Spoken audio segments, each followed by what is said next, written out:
जय हिंद। इस नए वीडियो में आप सभी का स्वागत है। इस वीडियो के अंतर्गत हम क्लास 10th का इतिहास के बहुत ही फेवरेट क्वेश्चन जो बिहार बोर्ड में बार बार क्वेश्चन को रिपीट कर रहा है, बार बार रिपीट कर रहा है क्योंकि ये क्वेश्चन बहुत ही फेवरेट है बिहार बोर्ड का। और वो क्वेश्चन है पहले ही चैप्टर का, यूरोप में राष्ट्रवाद। उसी का पहला क्वेश्चन मेजनी कौन था, मतलब मेजनी कौन था। ठीक है, ये बहुत ही बार बार क्वेश्चन पूछता है, हालांकि बहुत आसान है। मार्क्स 2 मार्क्स के लिए आता है। कितने नंबर के लिए आता है आपका? 2 नंबर के लिए आता है एग्जाम में। ठीक है, इसलिए अच्छे से याद कर लीजिएगा। देखिए मेजनी, देखिए आप बहुत अलग अलग तरीका से इस क्वेश्चन का आंसर लिख सकते हो। मेजनी एक इटली का साहित्यकार था, गणतांत्रिक विचार वाला था।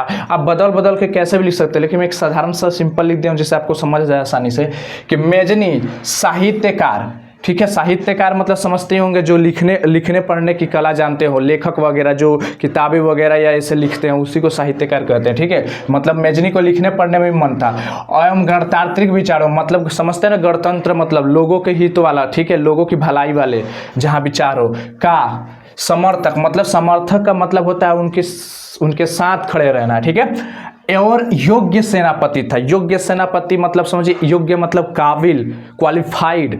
मतलब सेनापति मतलब अगर राजा रहेगा तो राजा का जो भी सेना का इंचार्ज रहेगा वो एक सेनापति रहता है। सेनापति पूरे सेनाओं पर अपना राज्य करता है, वही कंट्रोल करेगा। ठीक है, समझ गए?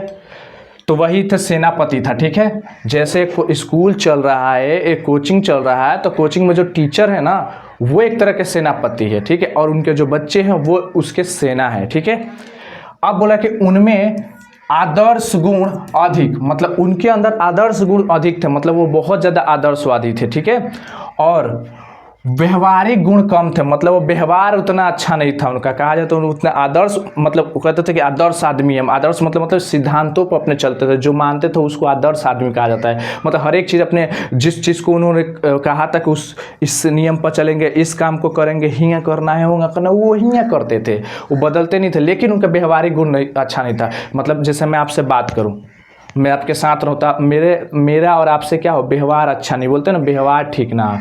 भले आप कितनों सिद्धांत आती है लेकिन आपका व्यवहार ठीक नहीं है, इसलिए इसका व्यवहार ठीक नहीं था। एक और बात ये, सबसे इंपॉर्टेंट बात ये पूछता है कि इटली के एकीकरण में क्या मेजनी का महत्वपूर्ण भूमिका थी? यस, देख लीजिए ऑब्जेक्टिव में पूछता है तो यहाँ पर लिखना पड़ेगा इटली के एकीकरण में मेजनी का महत्वपूर्ण योगदान था। इटली के एकीकरण मतलब समझे वो 300 टुकड़ों में बढ़ चुका था, उसको क्या किया था, जोड़ जोड़ करके बहुत टुकड़ों को सब एक किया था। मतलब डिवाइडेबल था, सब छोटा छोटा छोटा छोटा छोटा में, इस सबको बॉन्डिंग करके एक बड़ा बनाने में, जैसे भारत टुकड़ों में विभाजित हो जाएगा पूरा, तो उसको जो बॉन्डिंग कर देगा ना तो वो उसका एकीकरण वाला कहलाएगा। जैसे मान लीजिए हमारा अब बलूचिस्तान हो गया, अफगानिस्तान हो गया, अखंड भारत जो था, बलूचिस्तान हो गया, अफगानिस्तान हो गया, पाकिस्तान हो गया, पूर्वी पाकिस्तान हो गया, नेपाल का कुछ क्षेत्र हो गया, नीचे श्रीलंका का कुछ क्षेत्र हो गया, उधर चाइना का कुछ क्षेत्र हो गया। तो जितना भी था ये भारत के कुछ क्षेत्रों में था। ठीक है, तो ये जब भारत के क्षेत्र में था उस समय अखंड भारत, अगर उसको अभी आज के समय में जो व्यक्ति उन सारे जितने भी टुकड़े हैं उन सबको ला करके एक इकट्ठा कर देता है तो उसी व्यक्ति को हम श्रेय देंगे कि वो एकीकरण में महत्वपूर्ण भूमिका निभाया है। उसी तरह से इसने इटली के एकीकरण में महत्वपूर्ण भूमिका निभाई थी। ठीक है, तो मिलते हैं फिर से एक नए वीडियो के साथ, तब तक के लिए जय हिंद, जय भारत।